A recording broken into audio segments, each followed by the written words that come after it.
What is bullying and trash talking? Bullying is unwanted, aggressive behavior among children that involves a real or perceived power imbalance. The behavior is usually repeated and has the potential to be repeated over time.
Trash talking is defined as taunting or boastful comments, usually between opponents trying to intimidate each other.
As many of us may or may not know, that there are many different forms of bullying.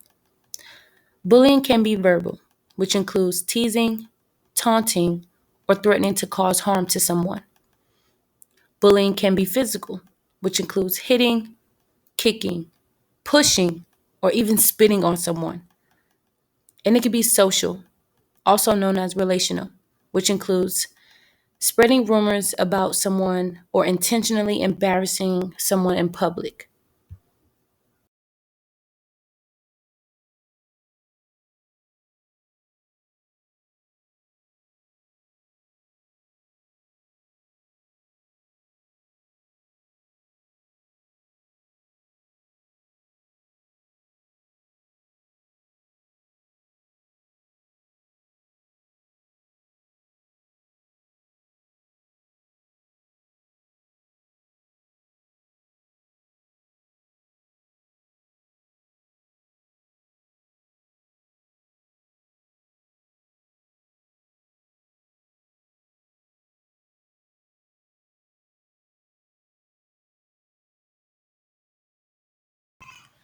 How can coaches and parents help prevent bullying in youth sports?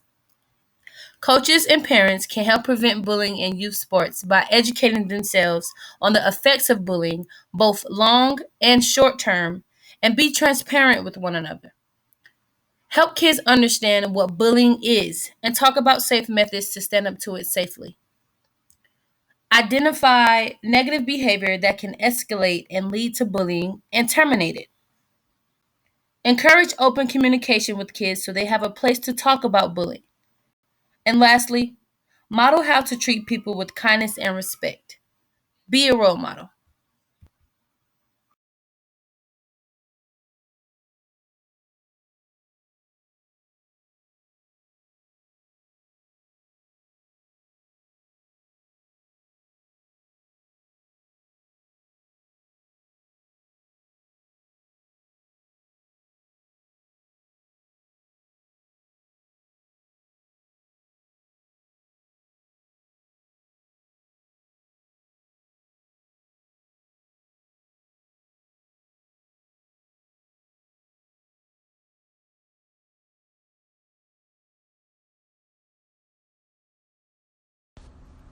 Good afternoon, class. My name is Madison Cheek, and today I'm going to be discussing about the different forms of bullying and how they can affect youth and all that.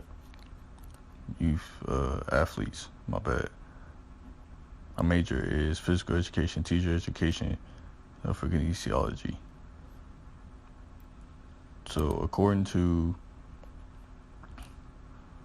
Sherry Gordon, um, he talks about how there's different ways of teammates bullying other teammates in youth sports. They'll target team members who do not perform well as others, intimidate the most promising player in order to eliminate the competition for the best positions and the limelight. They target intimidating and coercing new team members and forcing them to prove they belong on the team. They gang up on team members because a leader on the team does not like them. They target someone because they get more attention and praise from the coach, or because they appear to be the coach's favorite, or harass team members when they make a mistake during the game. And also, lastly, they threaten team members about doing well in games and practices because they might steal the limelight. As you can tell, these are some ways I'm pretty sure y'all seen on TV. If not, you know what I'm saying, definitely in movies about like team bonding or whatever, especially like back in the old days. I believe the movie Remember the Titans is pretty famous about some of the stuff like this, of how like because of what you look like or what your ethnicity is, or like what you believe in, whatever. That's why you get bullied. There are different forms of bullying according to ncab.org. AU about bullying and advice for bullying for parents and types of bullying. There's physical bullying, verbal bullying, social bullying, like cyberbullying. Social bullying is more of the like covert bullying. It's like a little bit harder, or probably the hardest to recognize, and like it's usually carried behind the bullied person's back. It's mostly used to like harm people's or the bullied person's reputation and like cause humiliation. Verbal bullying, you know what I'm saying, it's in the name, you know what I'm saying, like you teasing, you intimidating, you know what I'm saying, making racist remarks or homophobic remarks, you know what I'm saying, or name calling, all that jazz. Physical bullying, like your usual hitting, kicking, tripping or pinching, you know what I'm saying. This all these bullying that happens in youth sports that people will use just to feel more powerful, you know what I'm saying, or feel like they can do whatever they want and not get away with it. Reasons why people do stuff like this: they try to stay popular, they hurt others to make them feel powerful. You know what I'm saying? They help cope with their own low self-esteem. They think it will help them fit in with their peers, and they have trouble empathizing with those they hurt. You know what I'm saying? There's a lot of things they do. Some statistics.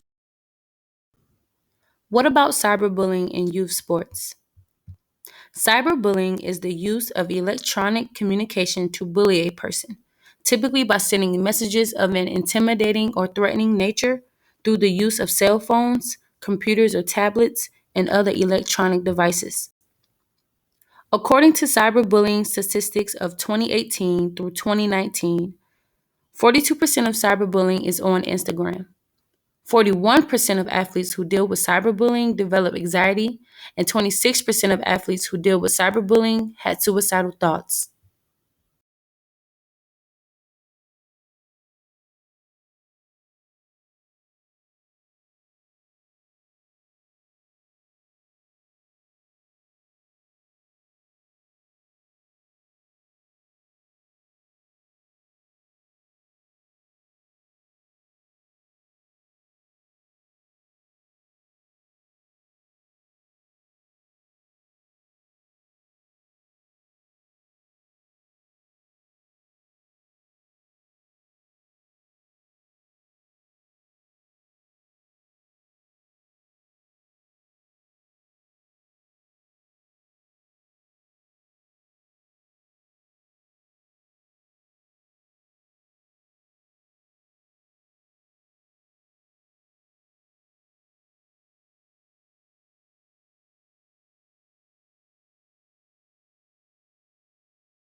Thank you all for listening, and here is Madison Cheek.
There are many ways that you can prevent bullying amongst your team. For starters, you can enforce a zero tolerance policy. Creating an atmosphere amongst the team where bullying is not accepted will make it less likely to occur. You can also clearly state the punishment for bullying if it does occur. At the end of the day, nobody likes to be punished. It's never good. Protecting all players equally is very important, regardless of their talent level or their importance towards the team. Be an anti-bullying role model. This is obvious because you have to set an example if you want to see a change. And you can also break up cliques and crews within the team.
Other ways to prevent bullying amongst your team are to include team building exercises in practice, for example, drills or different competitions.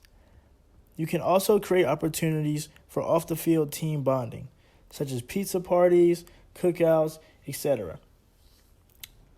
Another way is to obviously promote a clear line of communication between players and parents. Sometimes you can't see it happening, and you'll never know unless somebody actually reaches out and tells you. And finally, you can encourage children to speak up and speak out amongst bullying themselves.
Effects of a bully-free team.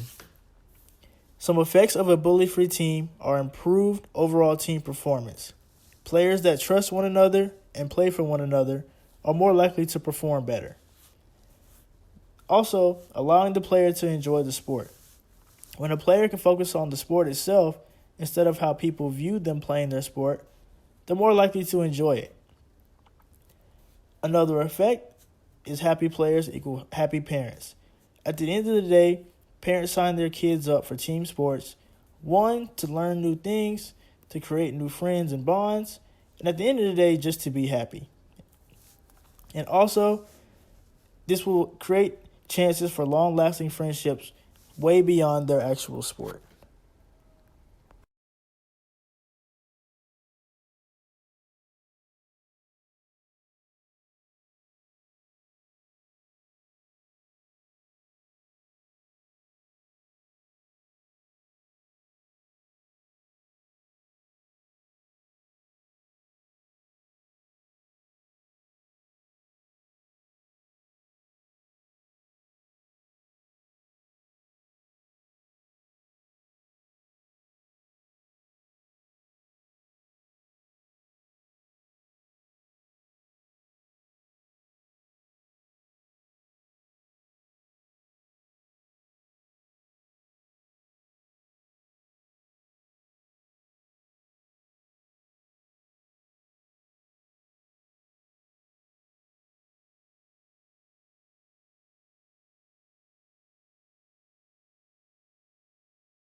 Once again, my name is Carrie King. I am a kinesiology major, and I thank you all for listening today.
Once again, my name is Carrie King. I am a kinesiology major, and I thank you all for listening today.